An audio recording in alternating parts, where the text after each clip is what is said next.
The story is told of a man who decided to join a monastery. One particular thing we need to know about this monastery is that when you decided to join, you could only speak 2 words, and that at the end of every 10 years. So the man joins the monastery. After the first 10 years, he is able to say 2 words. And his 2 words? Food bad. After the next 10 years, the man again has opportunity to say 2 words. What were they? Bed hard. Then, after 10 more years, the 30th anniversary that this man has gone to the monastery, these were his 2 words. I quit. Now to that, another monk responded to this man by saying, well, that doesn't surprise me at all because you've done nothing but complain the whole time you've been here. Wouldn't it be interesting if we would only have 2 words of complaint every 10 years? I don't know about that. We are talking tonight about complaining and criticizing. We'll talk about why we refer to that as corrosive talk as we get into our lesson. This is a series entitled Speak Life. Through the first couple of weeks, we have been talking about some of the barriers, some of the words that we don't need to use, that have no place in the life of a Christian. So as we went through and as we talked about lying, perhaps you heard that lesson and were engaged in the study, but you thought, lying's not a problem for me. I'm a person that tells the truth. And then the next week, we talked about gossip and slander. Again, you're engaged in the Bible study, but at the end of it, you thought, that really doesn't apply to me either. And then last week, we talked about boasting, flattery, and exaggeration. And again, you may have thought that doesn't apply to you either. If that's the case, tonight's lesson may be the Achilles heel for many of us. Complaining and criticizing. David Owens is a minister of the Church of Christ up in New York. He refers to these 2 ideas as corrosive words. Complaining and criticizing are corrosive words. He says it's like acid. And you know, acid works where it just, whatever it touches, it burns, it destroys. He said that's really the same impact that the complaining and criticizing, the impact that those words have on relationships and on efforts, particularly for our context in the church. What does the Bible say? We've got a lot of scripture to look at tonight. Proverbs chapter 12, verse 18 says, there is one who speaks rashly like the thrust of a sword, but the tongue of the wise brings healing. So this person who speaks rashly, it's like the thrust of a sword. Other translations say, thoughtless words cut like a sword. Another one refers to it as cutting remarks. Again, I think we get the idea. Complaining and criticizing are destructive in nature, but there is a wise person who speaks words of healing. David Owens, the minister I told you about earlier, here's something else he has to say about this idea of corrosive words. He says, if any of us wants a formula to destroy our relationship with God and with others, or a formula to destroy our lives in general, then here it is. Give yourself over to complaining and criticizing. That is strong statement that I think gives us an idea of just how destructive these words can be. How often do we complain? Maybe you're surprised by this statistic, maybe not. Experts say that Americans complain 70 to 84% of the time. Now, I have met some people who are underachievers that really don't complain at all. But I've also met some overachievers, that people that it seems like almost every word out of their mouth is a complaint or a criticism.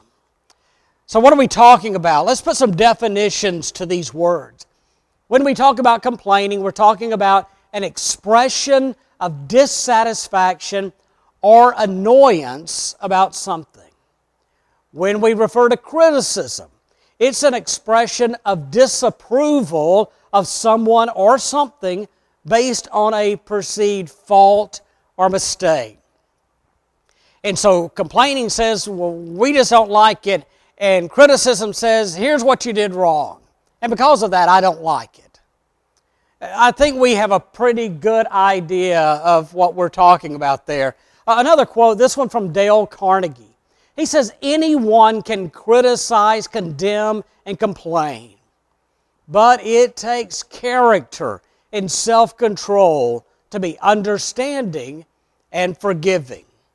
One of our big points that I hope we can leave with tonight is just how different we will be in the world, in the church, in our families, how different we will be if we take complaining and criticizing and come to the conclusion it has no place in the life of a Christian. We get rid of it. And if we look to find words that are truthful, we speak the truth in love. We know what it means to confront about sin and things like that. I'm not saying that there's not a time and a place for that. But I am saying that we need to look at it. Complaining and criticism just fits in another character, in another category. And so that's what we're talking about tonight. So what we want to do is to look at what are some of the root causes. Why is it that 70 to 84% of our words are complaining and criticizing? Look at some of those root causes.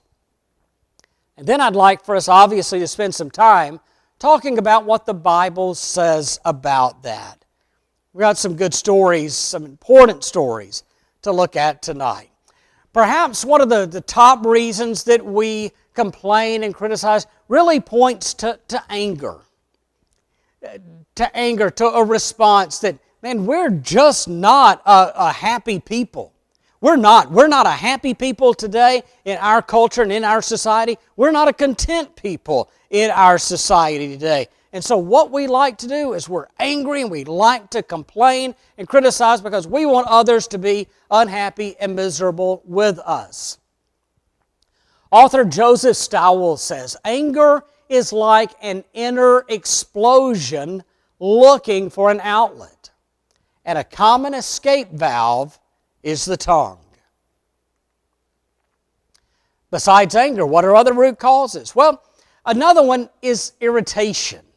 Let me give you an example. This is not my foot. I run a lot. In fact, next Sunday night, or Sunday whenever I get to run, I will celebrate my 1,400th day of running consecutively. One of the things that I've really had to learn to pay attention to are hot spots. Hot spots are those spots on your foot that can easily go from just being an irritation to a full blown out blister. It can be caused because you have a small pebble in your shoe. It can be because you have bad socks. It can be because your shoes are wearing out. It can be any number of reasons. The point is to find the point of irritation and to address it so that it doesn't become a problem. I'm going to suggest to you that a lot of people have these hot spots. And these hot spots go unattended. It can be something so small. I think about the very small pebble that gets stuck in my shoe that can cause all kinds of problems. And it can be things that are so small, but that's what we choose to blow up, to criticize, and to complain about. It can be something small that someone has done, but maybe just a sentence, maybe one small act, but we choose to blow it up, to criticize and complain about it. Sometimes the reason we complain and criticize is just because we're irritated. All right, so we're angry, we're irritated. Sometimes we are disappointed.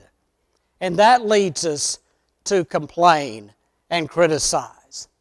John Maxwell says that disappointment is the gap that exists between expectation and reality. We have high expectations of something, but the reality kicks in down here. This is our level of disappointment. So if we set really high expectations and reality really didn't get, that's a huge gap. And when we're disappointed, we are likely to complain or criticize that event, that process, whatever it may be. And so we're looking at anger, irritation, and disappointment. What else could it be? It could just be that we're impatient people. Let me give you an example. One picture. Now, this is Chick-fil-A, who does drive-through better than anybody I've ever seen. All right? But that's a lot of cars. And if we go to a fast food restaurant and we're in the drive-through, what do we want? Fast service. And it's amazing of what can happen, especially in the era of social media.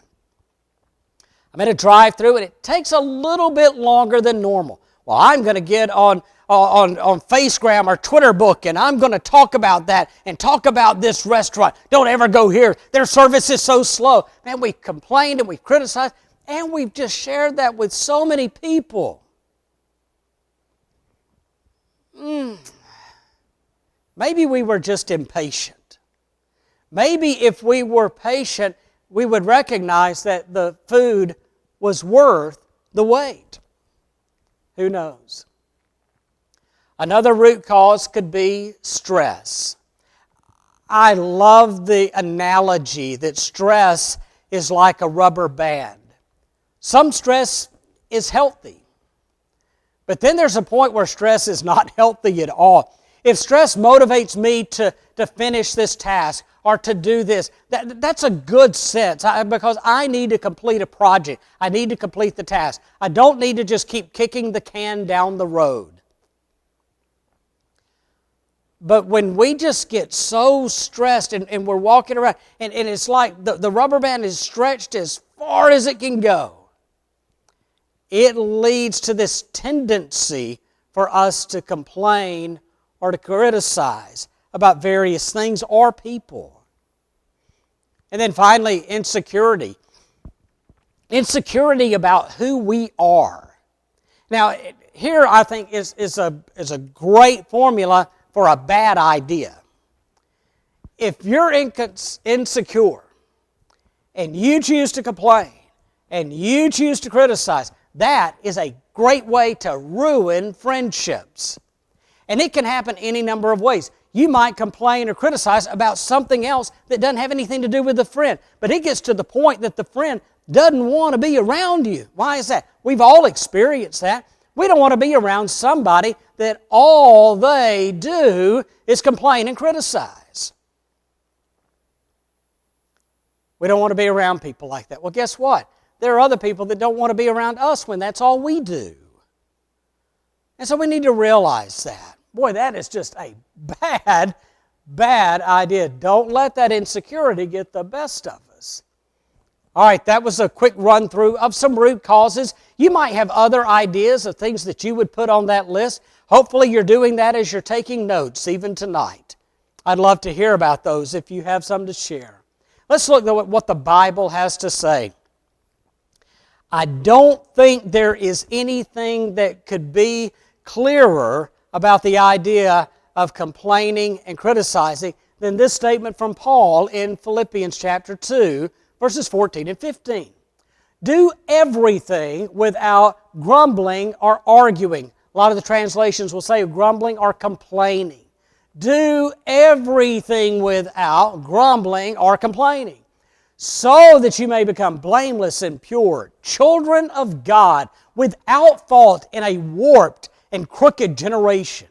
Then you will shine among them like stars in the sky. Do everything without grumbling and complaining. When we do that, we will stand out. In a world where 70 to 84% of our words are complaining and criticizing, if we choose to live differently than it's not that we have just turned down the amount that we complain or criticize. We're doing, Paul says, do everything without complaining or arguing, without grumbling. Everything. We will stand out. We will shine like stars in the sky. What a great challenge for us. What a great idea for us to live a life that we just say that griping, complaining, criticizing, grumbling, it has no place in our life because we are followers of Jesus Christ. Proverbs chapter 21, verse 19. Better to live in a desert than with a quarrelsome and nagging wife. Guys, hang on. The wise man in Proverbs makes that statement. Now, it's true, okay? So I don't want to discount that, but guys, don't sit there and nudge your wife or point your finger and go, hey, do you hear that? Don't do that. Don't do it. Because there are other verses that apply to us, and we need to hear those as well. Proverbs chapter 26, verse 21, as charcoal to embers and as wood to fire, so is a quarrelsome person for kindling strife. Now, that is men, women, that's young and old. We think about how a coal helps a fire burn, how wood helps a fire burn. That's what happens when we are quarrelsome. We just look for something to complain about and criticize. We can constantly keep a fire going. What is it that we often use? We use the phrase, stirring the pot. That's what I think about when I think about people who criticize and complain all the time. 70 to 84% of our words? Don't you think we have a problem in our society today? Man, that's why we've got so much strife in our world today. That's why there's so many quarrels, complaints. That's why people are constantly arguing with one another. And this is a powerful lesson. Maybe we've gotten into something a lot more important than we thought at the very beginning. This could be our Achilles heel. Proverbs chapter 22, verse 10. Drive out the mocker, and out goes strife. Quarrels and insults are ended. You know, we talked about that people don't like to be around somebody that complains and criticizes all the time. Wise man tells us that's a pretty good idea. Don't be around them. You don't want to include them in your group. Now, we need to be honest and we need to confront people about sin in their lives. And we just need to say, brother, I need to talk to you about the amount of time that you spend complaining and criticizing and grumbling about things. It seems like all the time that we're around you that's all you have to say. We need to have the love and concern to make those statements. You know, and if they don't want to change, Proverbs says, drive out the mocker. Get rid of the person, because all it does is it's just bringing fire into our circle of friendship. And I'm not talking about a fire that warms. I'm talking about a fire that destroys friendships. The big story I wanted us to look at tonight deals with the Israelites. It's by the time we get to Numbers chapter 13 and 14. Now, before we get there, I don't think we should be surprised that the Israelites were a group that grumbled and complained. If you go back to the very time that they left Egypt, and about the time we get in chapter 14, they get up to the edge of the Red Sea. And they turn around, and there are the Egyptians coming after them. Some of the top soldiers, those fast chariots. And what do? You just brought us out here to die. They grumble, and they complain, and they criticize Moses.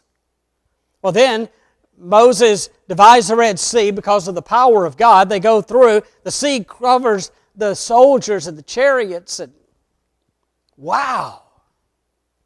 But it's not very long at all before they're grumbling about food. They're grumbling about water. They're grumbling about this. They're complaining about that. And it is just a constant sense. Man, Moses, bless his heart. How difficult it must have been to lead a people who were constantly griping, grumbling, complaining, and criticizing. That really is at the heart of the 40 years in the wilderness, but this is that story. So Moses gets 12 men together. They are going to be spies. They are sent into the promised land. Scope it out. Tell us what it's like. Come back, give us a report. And so those 12 come back, and we remember that, right? 12 spies in Canaan's land. 10 were bad and 2 were good. 12 spies in Canaan's land. 10 were bad and 2 were good. We need to remember that. Let's deal with the bad report first. Numbers chapter 13 and verse 31. But the men who had gone up with him said, "We can't attack those people. They are stronger than we are." And they spread among the Israelites a bad report about the land they had explored. They said, "The land we explored devours those living in it. All the people we saw there are of great size. We saw the Nephilim there, the descendants of Anak come from the Nephilim. We seemed like grasshoppers in our own eyes, and we looked the same to them."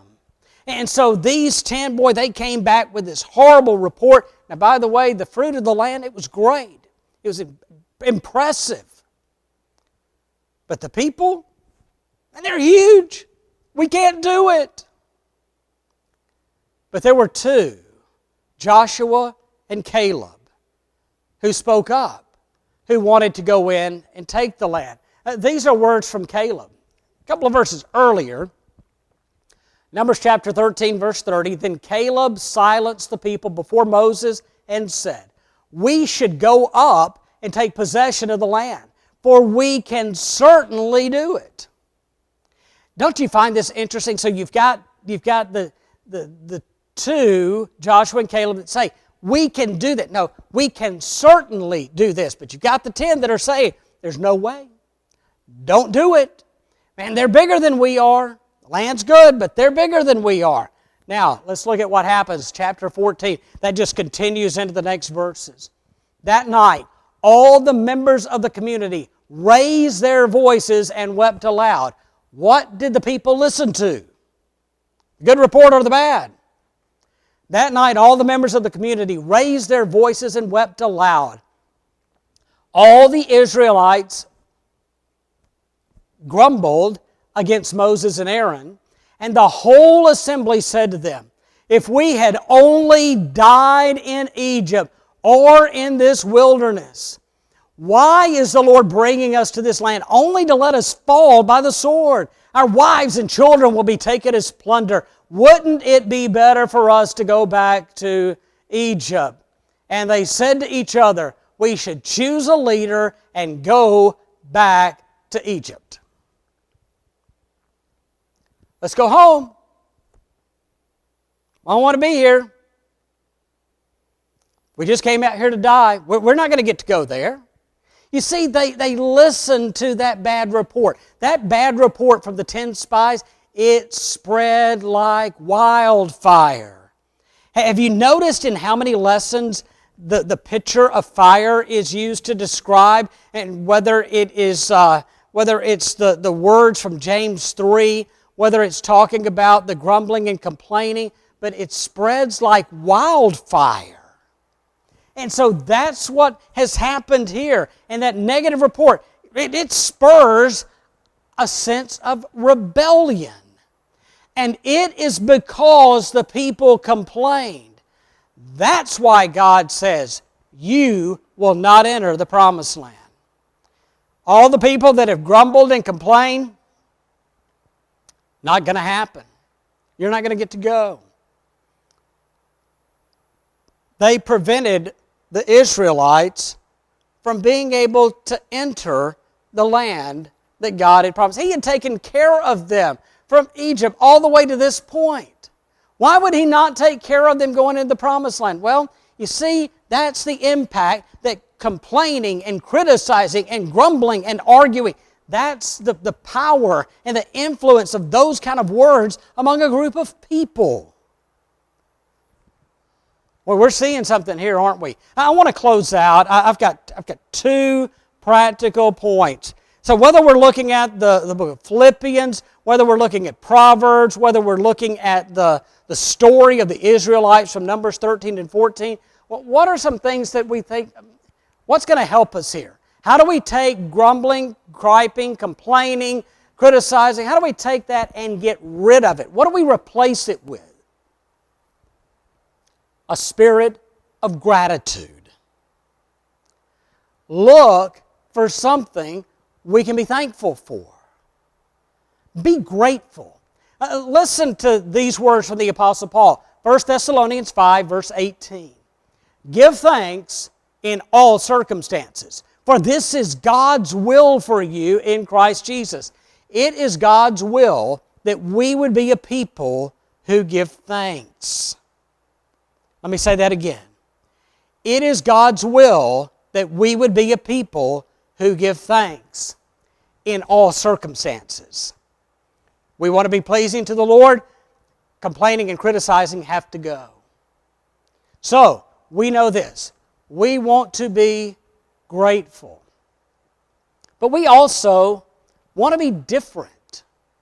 Man, I keep thinking back to that statement in Philippians chapter 2 that if we do everything without complaining or arguing, without this criticism, without the grumbling, what happens? We're different. Do you remember the number? 70 to 84% of the words in our culture today are words of complaint or criticism.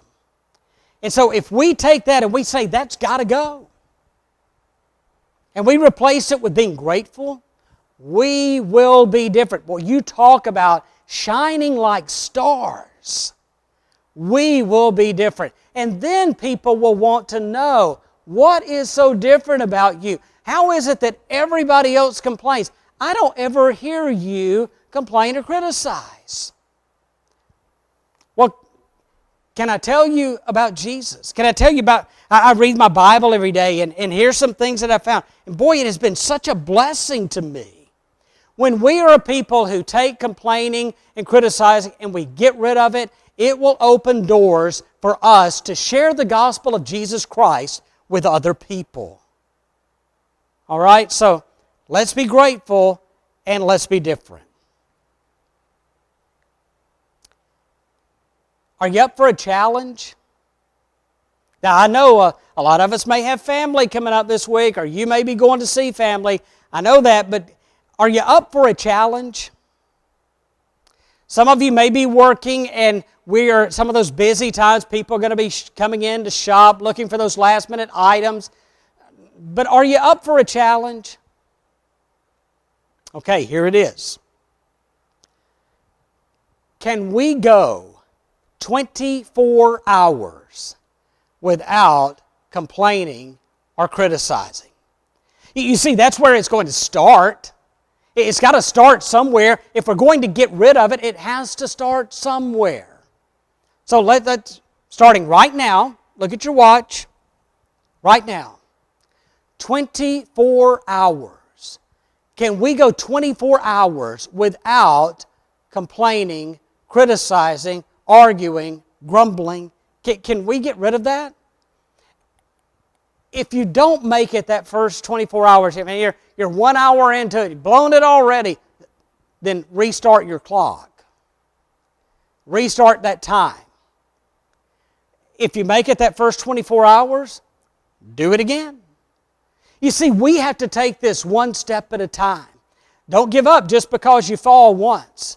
But man, let's make it a determined. Right now, this very moment, it ceases. It's going to. Sometimes we keep waiting and we keep saying, yeah, I'm going to start that. That'll be a good New Year's resolution. Man, that's another week or so away. Start now. Start now. I just don't think I can do it. Oh, so that's going to be our reasoning for not trying at all? We've got to start somewhere.